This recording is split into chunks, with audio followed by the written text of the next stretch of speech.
Olá, é um prazer estar aqui com vocês mais uma vez. Hoje eu vou falar sobre obsessão.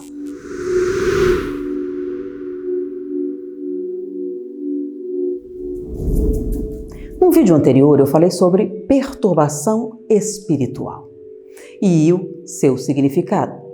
E uma das coisas que eu coloquei lá é que perturbação espiritual não é um transtorno comportamental ou uma doença mental, mas que a obsessão, sim, é considerado um transtorno mental.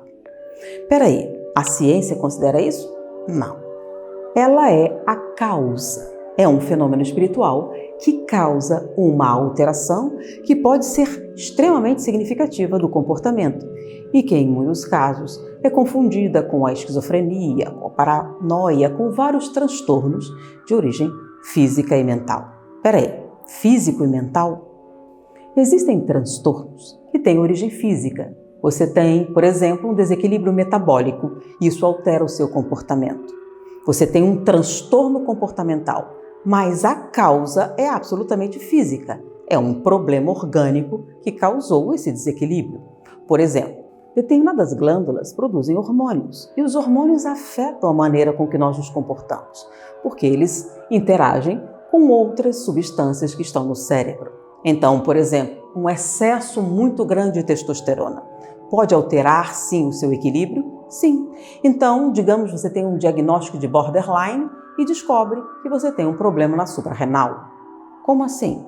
Por que é mais fácil dizer que você é borderline do que um transtorno adrenérgico? Porque você é uma mulher que não tem testosterona, então dificilmente ele pensaria que pudesse ser a causa desse comportamento, esse excesso de agressividade, de alterações intensas, um problema de natureza física. E aí, no exame de rotina, você descobre que está tendo um problema de suprarrenal e produzindo testosterona ou hormônios semelhantes em quantidade, te dando um quadro parecido com o de borderline. Perceberam que é possível que isso aconteça? Então, existem fatores físicos que, alterados, podem levar você a um transtorno comportamental, uma mudança brusca de reações. Você tem uma reação de um tipo quando você tem o excesso dessas substâncias, alterações, podem ser tumores, podem ser hormonais, podem ser de várias etiologias. Por exemplo, vou falar do rei George, o rei da Inglaterra, que simplesmente enlouqueceu. Mas, na verdade, ele sofria de uma doença chamada porfiria e que, com o excesso de um determinado metal que se depositava no cérebro, causava aqueles transtornos. Uma vez recuperado disso, ele recupera a sanidade. Mas, na verdade, ele nunca esteve insano. Ele tinha um transtorno de natureza física, um tumor cerebral, algumas alterações metabólicas, até mesmo intoxicação. Por exemplo, você trabalha com pulverização de venenos. E tem um caso específico que nós tomamos conhecimento de uma pessoa que trabalhava com limpeza de carpetes. Mas ele trabalhava num país muito frio e ele lidava com produtos químicos. Quando você lida com determinados produtos químicos, e você tem inclusive informação, ele tinha a mania de fechar todo o automóvel sem ventilação e transitar. Um dia ele teve um chamado surto psicótico e foi internado. Ele era internado, melhorava, saía, voltava a trabalhar e era internado novamente. E levou um tempo até associarem que, na verdade, ele não sofria de um transtorno mental. Ele tinha uma intoxicação de natureza química que estava causando aquela alteração. Então, existem fatores puramente físicos, orgânicos, que uma vez eliminados, em alguns casos não é possível, você recupera o que as pessoas consideram sanidade ou equilíbrio mental. Existem transtornos que têm origem psíquica. Podem ou não estar relacionados a desequilíbrios de neurotransmissores. Então, existem medicações que, reequilibrando esses neurotransmissores, trazem você de volta ao comportamento normal. Então, existem fatores que são puramente físicos, existem fatores que são um misto. Então, o que você está chamando de mente? Eu estou chamando de mente o subproduto da interação espírito-matéria. Como assim? Nesse outro vídeo, eu falo sobre que nós somos um produto da interação do espírito com a matéria, que nós chamamos alma ou psique. Então, o que você chama de mente tem fatores de origem espiritual e tem fatores de origem física. Mas qual a proporção? Eu não acredito nisso. Sim, você pode até não acreditar. Em um grande número de pessoas, o fator físico ou o fator da vida presente é um fator determinante. Como assim? Porque essa interação acontece com todas as pessoas, mas não é igual para todo mundo. Depende do nível evolutivo. Nesse vídeo, nesse trechinho, eu mostro bem nesse gráfico essa diferença. Imagine a evolução como um retângulo e você divide esse retângulo numa diagonal. Você tem agora 2 triângulos. Aquele que tem a base maior embaixo é o que nós chamamos de fenômeno físico ou o aspecto físico da sua personalidade.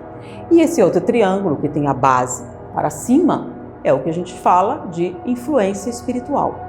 No início do processo evolutivo, a maior influência do seu comportamento vem da matéria. Então, você é o que come, você é o que bebe, você é o material genético, você é o meio ambiente. Então, poderíamos afirmar que Mendel explica, e o que ele não explicar, Freud explica perfeitamente bem. Você é fruto das interações entre a sua genética, o meio ambiente e o convívio social. Então você pode explicar por aí tudo, ou quase tudo, o que você sente ou representa.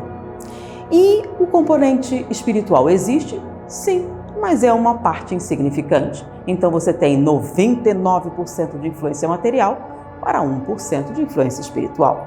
Mas à medida que você vai passando pela reencarnação e vai evoluindo, você começa a alterar esses números. Então, os aspectos espirituais passam a ter cada vez mais influência. E é nesse momento que você começa a ter alguns problemas que não têm uma explicação na vida presente. Uma fobia. Houve algo na sua infância? Não. Algum trauma? Não. E não acha nenhuma explicação para uma fobia tão característica de alguns traumas você ter e não ter esse tipo de trauma. Alguns acham que você reprimiu de tal maneira que não lembra, mas a verdade é que em alguns casos você simplesmente não tem trauma nenhum e do nada desenvolveu isso. Existem inclusive algumas hipóteses que dizem que alguns dessas fobias são de natureza genética, mas eu acho que aí é forçar um pouquinho. Você tem sim, mas a etiologia não está no presente. Então, dessa maneira, nem Mendel, nem Freud. Você teria então que buscar em fatores reencarnatórios. Mas quanto? 10%? Estou sendo generosa. 3%. Então, digamos que 3% dos seus problemas são de vidas passadas. Mas a maior parte é a convivência com seu pai, com sua mãe, com a sociedade, com a escola. Ou seja, fatores que interferem na sua vida presente. Fatores físicos ou psíquicos. Mas os fatores espirituais existem? Sim, os fatores espirituais existem. Então, o que nós chamamos de mente é a interação entre você, espírito, e você, matéria. Em alguns casos, a diferença é significativa. Por quê? Porque se a influência material ela é extremamente significativa para você, dependendo de onde você foi criado, quem foram seus pais e qual o seu convívio social, você pode definir que sua personalidade vai tender para um aspecto. E isso muda quando? Quando a influência espiritual se torna determinante em sua existência, ou seja, a influência do espírito é maior do que a matéria, vai acontecer algo como você tem uma vida que teoricamente levaria você a determinados transtornos e você não os possui. Por quê? Porque nesse caso, o fator espiritual é que define sua personalidade. Então, não importa o que aconteceu ao seu retorno ou quais as tendências de natureza genética você tenha, o espírito determina o seu comportamento. E não importa qual tipo de pressão psicológica você seja submetido, sua personalidade permanece inabalável, porque você, espírito, é o que define quem você realmente é. E é claro, à medida que você evolui, isso torna-se tão determinante que em alguns momentos é irrelevante quase os acontecimentos, porque você agora é um ser espiritual. Você é independente do DNA, independente das influências do meio ambiente, independente, inclusive, das interações sociais. Na verdade, muitas vezes, esse tipo de pessoa, que a gente costuma chamar de avatar ou Mahatma, influenciam de tal maneira o ambiente que é como se eles definissem o entorno. Porém, no nosso caso, nós podemos dizer que a mente é esse subproduto. Existem sim fatores que são espirituais, mas normalmente nós podemos explicar o que nós vivemos com a vida presente. E onde entra a questão da obsessão? A obsessão não é nenhum fator reencarnatório, nem um fator físico. Nós temos aí um terceiro fator, como por exemplo, um agente infeccioso. Quando nós falamos de uma patologia causada por um micro-organismo, você tem a sua resistência física, as suas capacidades, e você tem um invasor. Aí você diz que você tem uma infecção. E nesse caso, a sua patologia, a sua doença é causada por esse micro-organismo invasor. No caso da mente, e a gente não usa mais a palavra doença, e sim transtorno, porque diziam que a mente não era uma coisa física, mas isso é meio nebuloso. Então, num transtorno, a causa normalmente é um desequilíbrio orgânico, ou psíquico, ou os dois, mas nesse caso específico da obsessão, você tem um transtorno comportamental, você tem um transtorno mental, mas a origem é uma presença externa, é a constrição de uma personalidade invasora. E sim, pode levar você a uma situação de transtorno mental ou comportamental. Como assim? Do nada? É claro que não é do nada. Todas as doenças têm leis. Por exemplo, você é contaminado com um parasito. Significa que você vai ter uma doença? Não necessariamente. Como assim? Nem toda pessoa exposta a um patógeno desenvolve a doença. Alguns têm o que nós chamamos resistências. Seu sistema imunológico é extremamente competente e você simplesmente não desenvolve a doença, mesmo quando exposto a ela. Assim, existem outros que são mais suscetíveis e, uma vez exposto ao patógeno, desenvolve a doença. Assim também é com a obsessão. A exposição a uma interferência espiritual, de início, produz um fenômeno que nós chamamos de perturbação espiritual. Sim, nós falamos num vídeo anterior.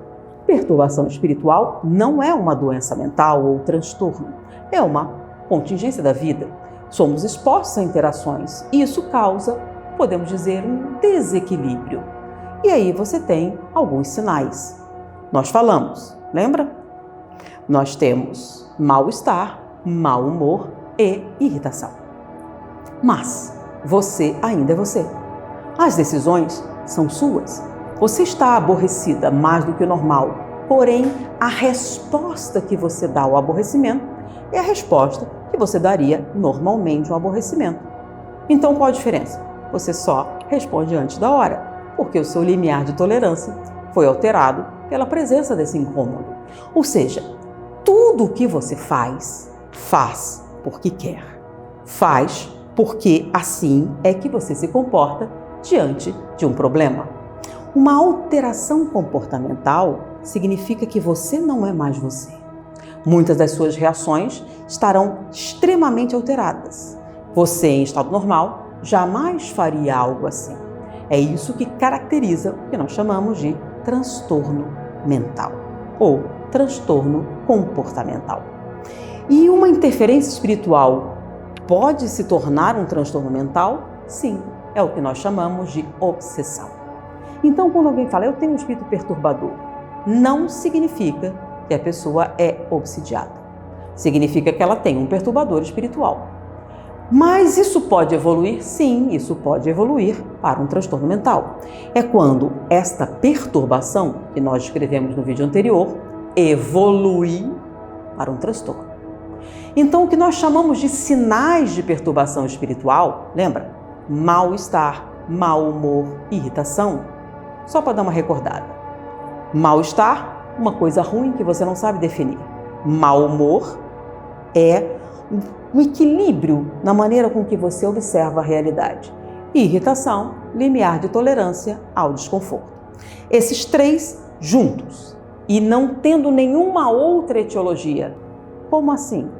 Olha, você pode ter mal-estar, irritação e mau humor porque está com um problema dentário, ou está pegando gripe, ou está sendo ameaçada de ser demitida. Tudo isso pode levar você a um quadro assim. Mas qual a causa? Você já sabe. mas nada mudou e você, do nada, começa a ter como se fosse uma constrição, mal-estar, mau humor e irritação que não cessam, não desaparecem, nada que você faça parece fazer diferença. Nesse caso, você está caracterizando uma perturbação espiritual. Então, eu tenho uma doença mental? Não, porque você é você. Você está sentindo tudo isso, mas é você quem decide o que vai fazer, como vai se comportar, como vai reagir. E é você, inclusive, que decide cessar isso se quiser. Como assim? Porque para uma perturbação acontecer, você precisa de uma coisa chamada sintonia vibratória, afinidade de sentimentos, ou seja, você precisa combinar com o seu perturbador, porque se isso não acontecer, não há como interferir. É como sinais de rádio, vocês não estão na mesma faixa de onda. Então, se você decidir mudar a sua faixa de onda, você o faz e todos esses sinais desaparecem instantaneamente. Por quê? Porque você não tem nenhum motivo para estar com mal-estar, mau humor ou irritação. E no momento em que você retira essa presença espiritual, os sinais desaparecem e você continua sendo você, como você sempre foi, sem nenhum tipo de desconforto. Obsessão não é a mesma coisa. Na obsessão, essa interação evoluiu. Então vamos analisar.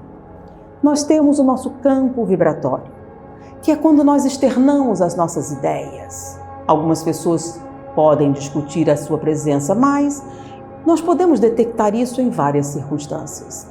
Então, a interação inicial é de campo vibratório. Quando essa interação evolui, se torna mais estreita, mais prolongada, é como se o seu campo vibratório ficasse totalmente intoxicado. E aí, o campo vibratório invade o campo mental.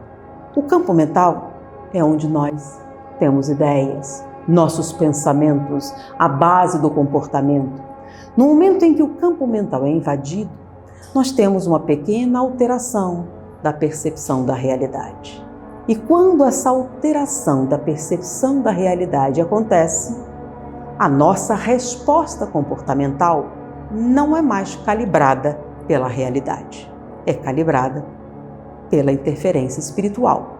Ou seja, nem sempre o que você escuta é exatamente o que você entende, e nem sempre o que você responde corresponde à realidade dos fatos. Nesse momento, com essa distorção, nós dizemos que você está vivenciando um transtorno mental, que pode evoluir a um transtorno comportamental. Você não é mais você, e por isso nós chamamos de doença. Mas como funciona? Nós não falamos do campo vibratório? Enquanto as coisas estiverem no campo vibratório, mudar isso é muito simples, é só você mudar a sua vibração. Mas quando isso invade o campo mental, as coisas se alteram. Vamos para aqueles sinais de perturbação, lembra? Mal-estar, mau humor, irritação. Quando você começa a ter esses sinais e não atenta para o fato de que você não tem nenhum motivo para sentir essas coisas e permite-se, entrega-se totalmente a isso, eu sou assim, isso não é verdade. Você nunca para refletir, por que isso aconteceu, por que estou fazendo assim? Você simplesmente se entrega. E quando você se entrega e mantém essa convivência com o tempo longo, como com qualquer patógeno, seu sistema imunológico passa a fraquejar. E quando ele finalmente fraqueja, invade o campo mental. Nesse caso, monoideias ou ideias obsessivas invadem a sua mente e começam a alterar a maneira com que você enxerga as coisas. Então vamos lá, o que era mal-estar se transforma num sintoma. Uma dor de cabeça de natureza, de etiologia desconhecida, aparentemente do nada. Constrições, sintomas físicos que começam a se manifestar e que você não encontra nenhuma causa. O mau humor, isso complica, porque quando ele invade o campo mental, deixa de ser mau humor e passa a ser uma alteração da percepção da realidade. Então, acontece o que nós chamamos de paranoia. Como assim? Paranoia é uma característica mental. é quando não é bem mania de perseguição, mas você tem uma distorção. Alguém está olhando você, todos estão me olhando, todos estão olhando para mim. Isso não é verdade. É uma distorção da sua percepção. Então você começa a ver coisas em situações que não representam isso. Você começa a ver intenções, situações em coisas absolutamente corriqueiras e que não tem nenhuma relação com o que você está dizendo. Ou seja, sua percepção da realidade está alterada. E, obviamente, quando você responde a essa percepção, essa resposta é alterada. Ela não é proporcional ao que realmente aconteceu. As coisas estão diferentes. É mais ou menos quando o seu filho chega em casa e você diz: meu filho, você está me perseguindo? Não, eu ia dizer, por quê? Porque entre o que você fala e o que ele escuta, existe uma interferência espiritual que altera essa percepção. Então surge o terceiro sintoma: a agressão. Não era irritação? Sim. Irritação é o que nós chamamos de processo passivo. Irritação, alteração do limiar de tolerância, mas você responde como sempre respondeu. A agressividade é diferente. Algo que não provocaria essa resposta passa a provocar agora e você se torna um processo ativo. Então, quando você tem um sintoma físico associado à paranoia, mania de perseguição, transtornos variados da percepção da realidade, somado a uma agressividade de etiologia desconhecida, você tem uma alteração comportamental que, se não é causada por algo de sua mente, nós caracterizamos como transtorno mental. Então, uma obsessão é um transtorno mental. Uma perturbação espiritual pode sim evoluir para um transtorno mental. Simples, inicialmente, mas quando não tratado corretamente, quando não percebido, sem reação de nenhuma natureza, pode evoluir para uma situação bem mais grave, que muitas pessoas confundem com esquizofrenia, surto psicótico, etc. E que tem um resultado bastante ruim. Por quê? Porque quando você tem um colapso nervoso, quando você tem um episódio psicótico, quando você começa a desenvolver os primórdios de um quadro de esquizofrenia, felizmente, nós estamos desenvolvendo uma série de medicações que têm efeitos muito bons para minorar os sintomas, para tirar você do surto, para evitar que você tenha um surto. Ou seja, várias medicações com ação sistêmica são muito eficazes para um transtorno mental. Porém, quando essas medicações são administradas num caso de transtorno de natureza obsessiva, infelizmente, eles não têm o mesmo efeito. Em alguns casos, você tem inclusive uma piora. Por que isso? Porque a causa não é um desequilíbrio de neurotransmissores. A causa não é um desequilíbrio hormonal. A causa não é um defeito no funcionamento dos seus neurônios. A causa é uma interferência entre a sua percepção da realidade e a resposta que você dá. E isso é causado porque nós temos uma inteligência extracorpórea interferindo nos seus processos mentais. É claro que isso não acontece de uma hora para outra. Todo transtorno tem uma história. Existem sinais, existem sintomas que vão surgindo e se agravando. Por isso é muito importante nós desenvolvermos o hábito da autocrítica e tomarmos tempo que a perturbação espiritual existe e não darmos guarida a esses pensamentos intrusos que podem sim evoluir e alterar drasticamente o rumo da sua existência. Transtornos mentais existem, transtornos físicos existem e transtornos espirituais existem. Inclusive, existe o caso triste de você ter as duas coisas. Então, numa resposta anterior a uma pergunta, eu falei sobre medicações e transtornos mentais e espirituais. Muito bem, você tem um transtorno mental, um surto psicótico. Você toma a medicação correta e você sai do surto com naturalidade. Por quê? Porque a medicação age sistemicamente e diminui seus sintomas. Se você tem um quadro depressivo de origem endógena, você toma a medicação e você melhora. mas eu tomei o antidepressivo e piorei muito. O que aconteceu? Não, eu fiquei muito alterada. Mas vamos lá. Se você é uma pessoa perfeitamente normal, que não tem depressão, o que vai acontecer se você tomar o antidepressivo?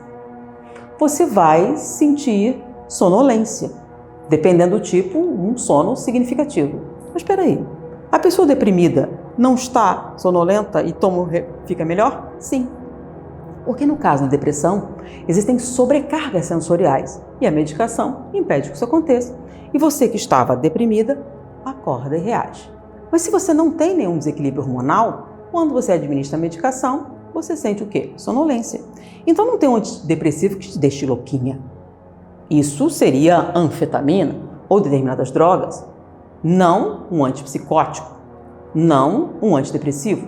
Na verdade, essas medicações na pessoa normal funcionam normalmente como depressores do sistema nervoso. Então o que você vai sentir é o quê? Sonolência ou vai apagar mesmo.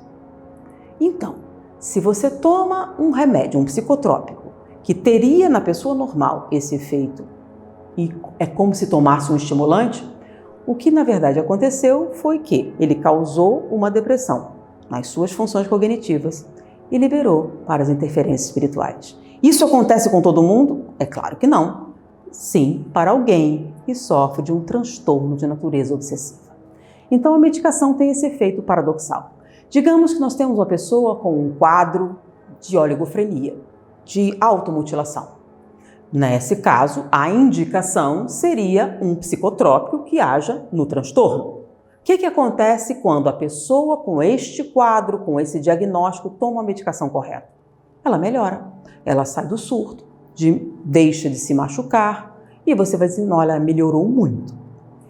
Nesse caso, as duas coisas. Você tem um transtorno mental e você tem um transtorno espiritual. Olha a situação. A mãe vem e diz, olha, eu dei a medicação, ele melhorou muito, parou de se cortar, mas ele ficou muito estranho. Eu nem reconheço ele mais. Ele diz coisas tão loucas, nem parece meu filho, eu não reconheço. Quando eu deixo de dar a medicação, ele volta a ser meu filho, como sempre foi, mas volta a se machucar e ter aquelas reações. Então, o que eu faço? Qual a causa? Quando você tem um transtorno obsessivo, as medicações que agem nos transtornos físicos não têm esse mesmo efeito. E se você tem um quadro físico, a medicação é plenamente eficaz. E se tiver as duas coisas, você vai estar nessa situação. O que fazer? Você precisa de um tratamento físico e também de um tratamento espiritual, porque o reconhecimento da patologia é um passo do tratamento.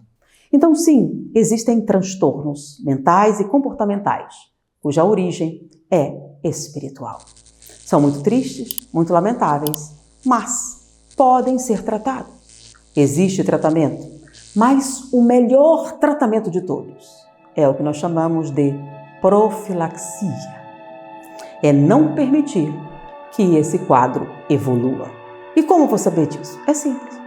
Preste atenção nas perturbações espirituais, porque toda obsessão começa com uma pequena perturbação. Espero ter ajudado você e esclarecido o assunto. Muita paz.